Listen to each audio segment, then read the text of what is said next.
There was a traffic alert in the forest. A snail spun out of control, flipping over the center median and headed into oncoming traffic, where he had a gruesome head-on collision with a turtle. Sadly, the snail didn't make it. Paramedics rushed to the scene and medevaced the turtle, who was in and out of consciousness, to the nearest hospital. After the helicopter landed, they took the turtle to the ER, where a doctor shone a light in the turtle's eyes and asked, "What happened?" And the turtle said, "I don't know, Doc. It all happened so fast." Today we'll discover the virtue of slowness through our reading from James. Let's take a look. Carl Honoré's book, In Praise of Slowness, How a Worldwide Movement is Challenging the Cult of Speed, speaks to our busy times. He says, the cult of speed has pushed us to the breaking point. Consider these facts. Americans today spend 40% less time with their children than they did in the 1960s. The average American spends 72 minutes a day behind the wheel of a car. A typical business executive loses 68 hours a year while being put on hold. He continues, our love of speed has become an addiction, a kind of idolatry. Even when speed starts to backfire, we invoke the go faster gospel. Falling behind at work? Get a quicker internet connection. No time for that novel you got at Christmas? Learn to speed read. Diet not working? Try liposuction. And yet, some things cannot, should not be sped up. They take time. They need slowness. When you accelerate things that shouldn't be accelerated, when you forget how to slow down, there is a price to pay. Honoré concludes. Anthropologist Edward Hall tells a story of an Afghani man in Kabul who couldn't locate a brother with whom he had an appointment. An American embassy investigation concluded that while the brothers had agreed to meet in Kabul, they had neglected to specify what year.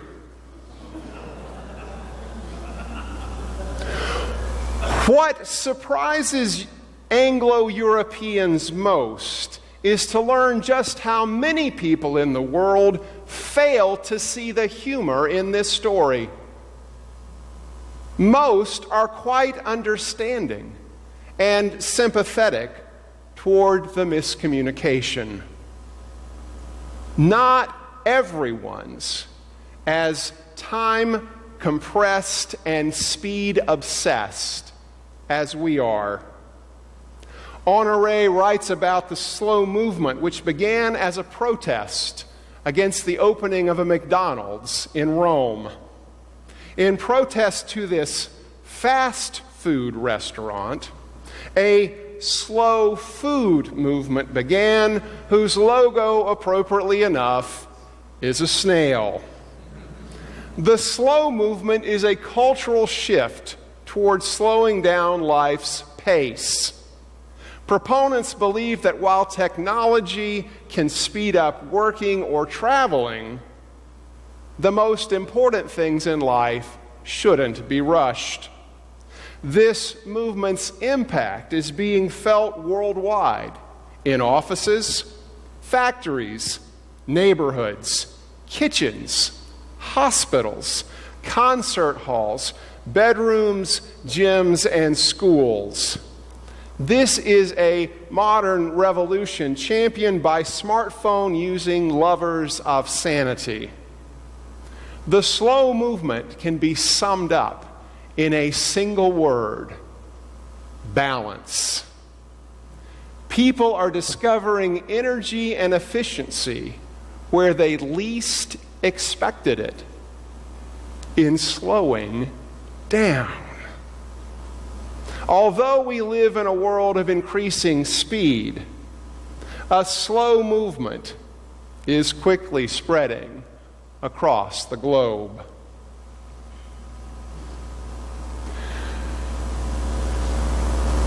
A call to slowness is something James would appreciate. The author would resonate with the advice to slow down. James lists 3 areas where we need to watch our speed. Given this emphasis on slowness, it's surprising the first thing out of James' mouth is, be quick to listen. In a rushed world, it would seem that being quick to listen would just be an added distraction. However, James says our problem is that we're too slow to listen. We don't listen fast enough or clearly enough the first time. James lists the characteristics of those who are slow of hearing. He says they are merely hearers who deceive themselves and their hearts. They are like those who look into a mirror and forget what they look like. They think they're religious, but their religion is worthless. In sum, they are hearers who forget. Danish Christian philosopher Søren Kierkegaard told a story about a flock of geese. Each Sunday, these geese gathered in the shade of the barn to hear the gander preach of the glorious destiny of geese. He would describe the grand purpose for which they were created, namely flying. Week after week, they were enthralled by his messages about soaring above the clouds. Meanwhile, the geese were getting more plump, until at Christmas time they were eaten, and none of them ever experienced the exhilaration of real flight. He called his tale the domestic goose. We might rename it the domestic Christian, or those who are merely hearers of the word, deceiving themselves and whose religion is worthless. James has shown us the negative aspect of one who is slow to listen. What are the characteristics of someone who's quick to listen? As any therapist or person who's ever listened to someone pour out their heart will tell us, active listening requires being attentively present. It can't be done on a smartphone while driving or while eating nachos and watching television. Active listening requires being fully present and listening on all levels of our being. Why does James put listening first, prior to any other activities? He follows ancient Greek philosopher Epictetus, who said, we have 2 ears and 1 mouth, so that we may listen twice as much as we speak. Active listening is a critical skill, one that precedes speaking. It requires listening on multiple levels. It means hearing with our ears, first of all, the words. What is actually being said? We need to focus on the words chosen by the other person in order to clarify where we don't follow them. Secondly, we hear with our heart, the emotional content. What's the tone of what's being said? Do the words and the tone match or not? Thirdly, we listen with our eyes to their body language. Nonverbal cues are seen when we listen with our eyes. Do they meet our eyes? What's the position of their arms and legs? Fourthly, we listen with our mind to how all the prior levels fit together. We analyze, organize, and do our best to get the whole picture, to see whether we're truly hearing on these various levels. With our mind, we seek to find what's truly being said. Active listening is hearing with ears, heart, eyes and mind. This is what James requires for those who are quick to listen. After first truly listening, James then tells us to be slow to speak. If we've been actively listening, we'll not interrupt the other person. We'll be slow to speak. However, we live in a talkative world. Our tongues are incessantly wagging. Between talk radio, continuously multiplying cable and satellite channels, and social media, too many in our world are quick to speak. While technology has increased the speed of communication, its effectiveness has decreased because we're not slow to speak. In the heat of the moment, we fire off an email, post to Facebook, or start a Twitter storm when we should have waited. Before the advent of the telegram, letter writers carefully chose their words and were concise. Because it took weeks or longer for letters to be delivered, those who wrote were slow to speak. Contrast that to our rapid world of constant chatter and blowhards who blather. We need to be slow to speak. James lists what that looks like. He says, be doers of the word. Doers of the word are those who look into the perfect law of liberty and persevere.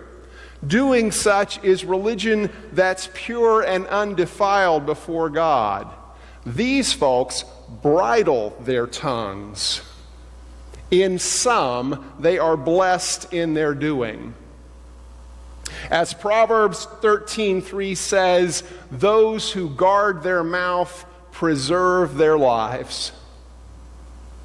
Those who open wide their lips come to ruin. Or as Proverbs 29:20 says, do you see someone who is hasty in speech? There is more hope for a fool than for anyone like that.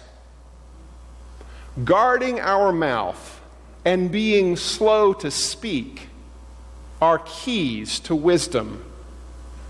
Waiting before speaking is a second key to watching our speed in life.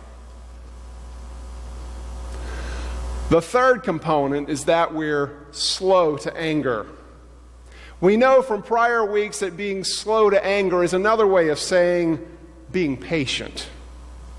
James was counseling members of his church who were impatient with God's timetable and felt righteously angry about how the larger culture was treating them, and so were tempted toward violence. James reminds them that your anger doesn't produce God's righteousness. Sometimes Christians today feel righteously indignant at injustices either directed toward us or toward others whom we want to defend. Being angry in either circumstances and taking matters into our own angry hands produces nothing. James tells us to rid yourselves of all sordidness and rank growth of wickedness and to keep oneself unstained by the world. Violence on God's behalf only leads to wickedness, the stain of the world. In contrast to the angry violence of the world, the church is to welcome with meekness the implanted word's power to save your souls. The evidence of that word's power saving us is seen in our care for widows and orphans. Angry violence isn't to be the way of the church. but rather meekness and care for widows and orphans. Being slow to anger, being patient, is to characterize our life together as a body of believers.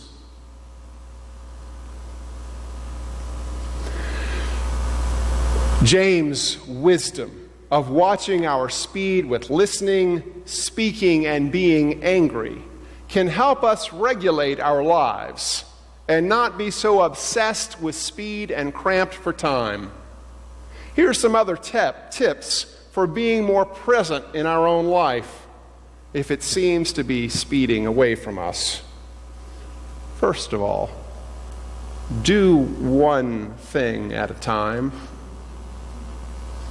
If we do so, we'll begin to slow down.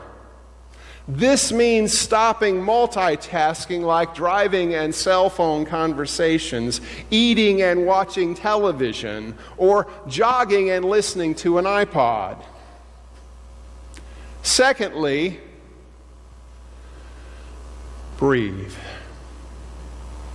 Slowing our breathing rate will do wonders for slowing down our body. Whenever the pace gets out of hand, we can always slow ourselves down by stopping and taking several deep breaths. Just 3 conscious breaths can change our heart rate for the better. Third, sit quietly. Do nothing. This is perhaps the hardest thing, given our obsession with action. It takes practice. Once we're able to sit quietly and do nothing, practice clearing our mind and listening only to the silence. It's even more calming if we can find a time or place where noise is minimal.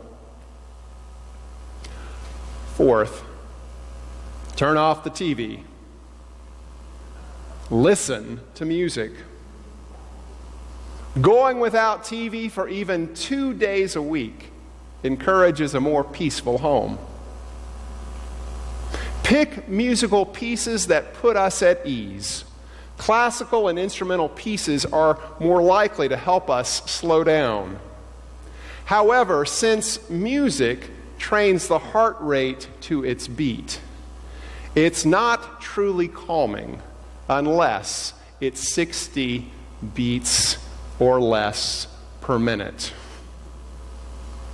Fifth, take a walk, bath, nap. Walking is one of the best exercises for the body and mind, relieving tensions and developing a slower body rhythm. Notice the surroundings as we leisurely stroll. You know, it's pretty out there. There are some pretty leaves, beautiful colors, nice neighbors. Bathing, immersing the body in water, has calming qualities. Even if we're a shower person for cleansing, bathing helps calm the mind. Just silence the phone before going in. Napping, many companies are finding, is one of the best ways to boost performance and productivity. Sixth, be creative. Get a slow hobby. Paint, draw, write, play a musical instrument, cook, knit, do yoga, tai chi, or gardening, work with wood, make pottery, or sew. The list is endless. Do what we enjoy most, but do it with focus and without judgment of the process or product. Seventh, read, play, cross to-dos off. Reading doesn't include technical reports or the newspaper, but light works of fiction, poetry, nature, or spiritual writings to uplift and relax us. Play like children do, for the sheer joy of it, with single-mindedness, but without competition. Every once in a while, cross some things off our to-do list, even if we haven't done them. Except that we can't do everything, and that's okay. In doing so, make time for the people and activities we enjoy. Eighth, prepare and eat a sit-down meal. If by ourselves, be mindful of textures, colors, and flavors. If with others, enjoy the conversation and conviviality. There are 8 things we can do to slow the pace, that we might experience the grace. May grace slow us down enough that we might be quick to listen to the living word, whose kingdom is slowly and steadily spreading across this world he made. Thanks be to God. Amen.